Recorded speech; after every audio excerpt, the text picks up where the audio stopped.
today we will discuss last topic of chapter 5th. Last topic is Security Council and the need for its expansion.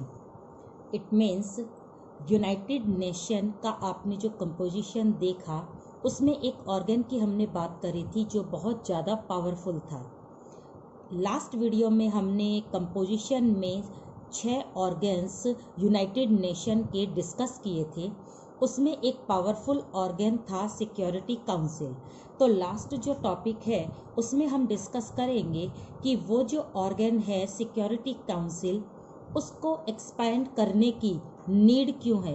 अगर हम उसको ज़्यादा से ज़्यादा broad करेंगे, उसके वर्क को, उसके फंक्शन को और ज़्यादा फैलाएंगे या एक्सपेंड करेंगे तो उसकी आवश्यकता या उसकी नीड क्यों है। तो यहाँ पर हम डिस्कस करते हैं वो रीज़न जो सिक्योरिटी काउंसिल को आगे से आगे एक्सपेंड करने के लिए मोटिवेट करते हैं। तो इसमें फर्स्ट जो रीज़न है वो आएगा लैक ऑफ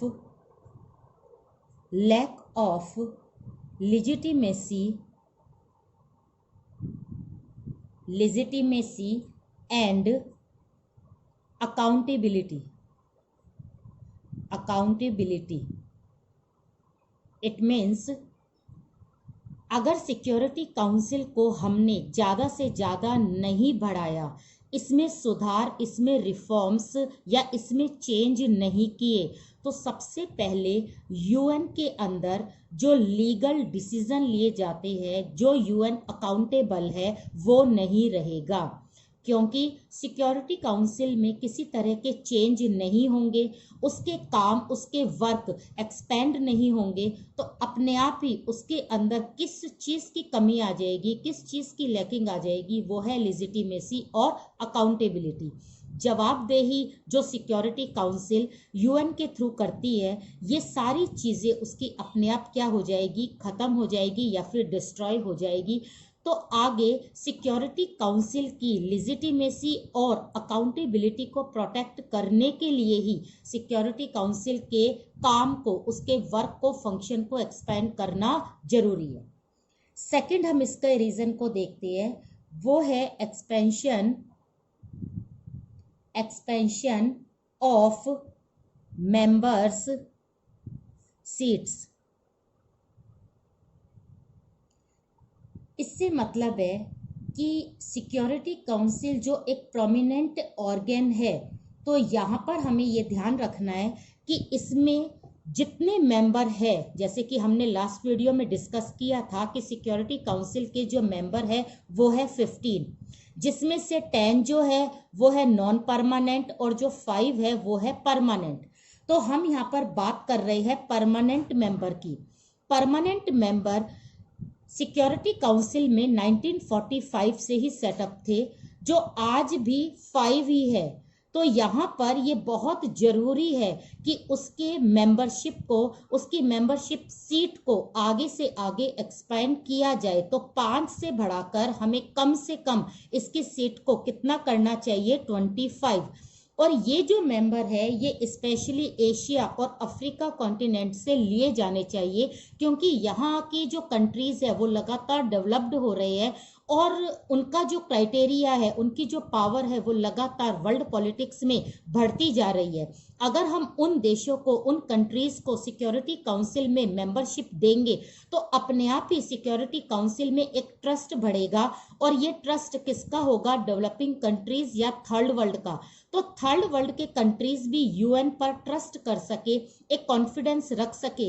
इसके लिए ये जरूरी है कि सिक्योरिटी काउंसिल के परमानेंट मेंबरशिप की जो सीट्स है उसे भी क्या करना चाहिए, इंक्रीज करना चाहिए।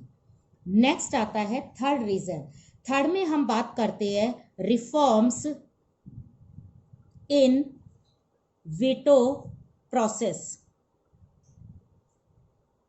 सबसे पावरफुल जो एक एक्शन सिक्योरिटी काउंसिल के द्वारा लिया जाता है वो है वीटो पावर।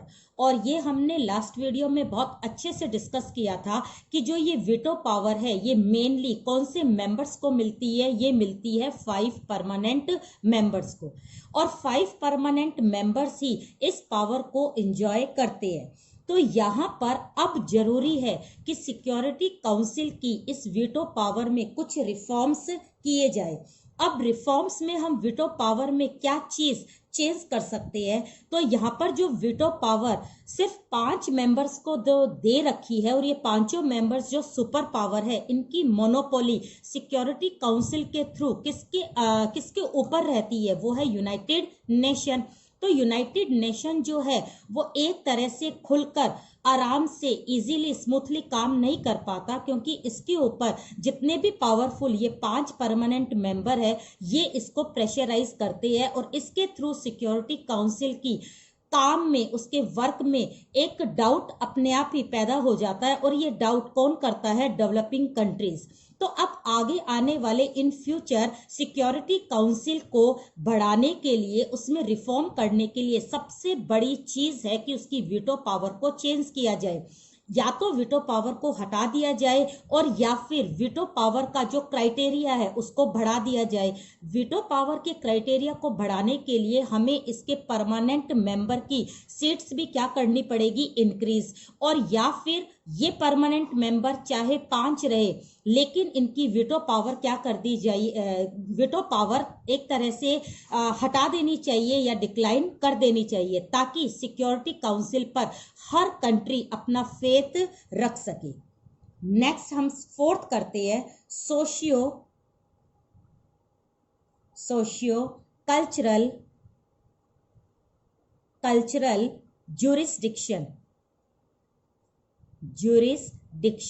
ज्यूरिसडिक्शन का एक सिंपल सा मतलब होता है कि इसका एरिया, इसका फील्ड, इसका क्राइटेरिया।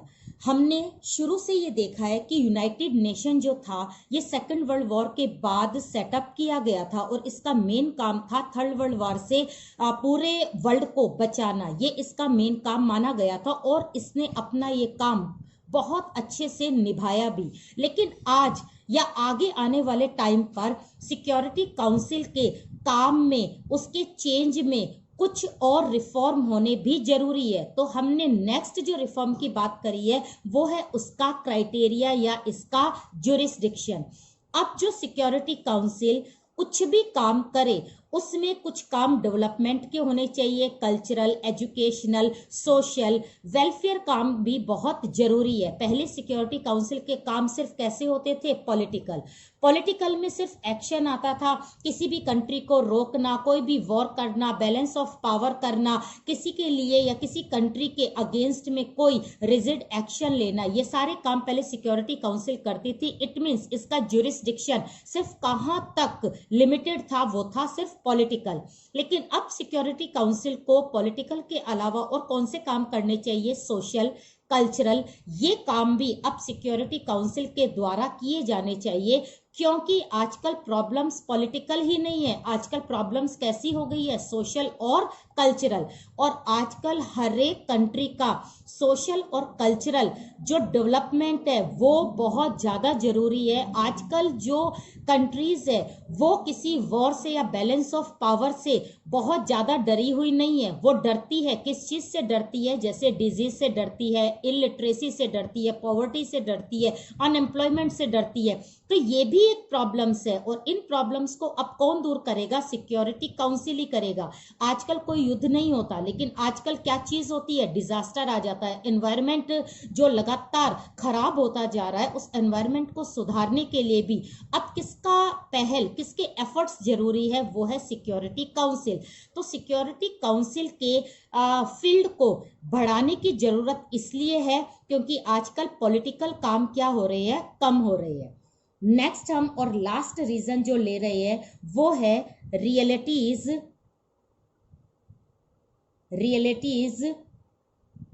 Are different after 1991।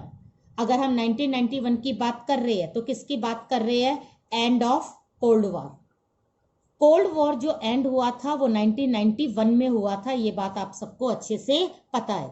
लेकिन कोल्ड वॉर के खत्म होने के साथ ही बहुत कुछ चेंज हुआ, चेंज क्या क्या हुआ, जैसे यूएसएसआर टूट गया, यूएस एक सुप्रीम पावर रह गई, नए छोटे छोटे कंट्रीज जो थे वो मैप में अपने आप क्या होने लगे, शो होने लगे, अफ्रीका और एशिया के कॉन्टिनेंट जो थे वो डीकोलोनाइज्ड होने लगे, चाइना, जापान, ये सारी जो नए नए कंट्रीज है एक सुपर पावर के रूप में वर्ल्ड पॉलिटिक्स में आने लगे। तो ये कुछ ऐसी रियलिटीज है जो हम इग्नोर नहीं कर सकते। तो इसका मतलब क्या हुआ, इसका मतलब ये हुआ कि अब जो चेंजेस आ रहे हैं उस चेंजेस को ध्यान में रखकर अपने आप ये बात प्रूव हो जाती है कि सिक्योरिटी काउंसिल के काम जो है वो अब क्या होने चाहिए, बढ़ने चाहिए। अगर उसके काम को, उसके फंक्शन को एक्सपेंड नहीं किया तो अपने आप ही सिक्योरिटी काउंसिल क्या हो जाएगी, डिस्ट्रॉय हो जाएगी। तो नए नए जो चेंजेस आ रहे हैं, इन चेंजेस में जो प्रॉब्लम्स क्रिएट होगी उस प्रॉब्लम्स को फेस करने के लिए सिक्योरिटी काउंसिल में लगातार नए नए चेंज होने जरूरी है और वो किए भी जाने चाहिए।